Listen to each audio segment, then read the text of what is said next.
Hey there, Raiders! Here's how to repair your Trampler in Sand Raiders of Sophie. After a few battles against hostile raiders, your Trampler is bound to take some damage sooner or later. You'll know something is damaged when parts of your Trampler start emitting sparks or catching fire. For minor damage, equip the multi-tool from your quick wheel by pressing the Tab key on your keyboard, then approach the damaged component.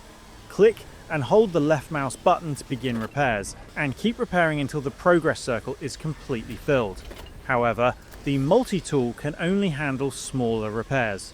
If your Trampler suffers major damage to important components, such as compartments, legs, or cannons, you'll need to use a repair kit instead. To repair these larger components, pick up a repair kit and use it on the damaged section the same way you would use the multi-tool. Just keep in mind that repair kits must be carried with both hands and can't be stored in your inventory while in use.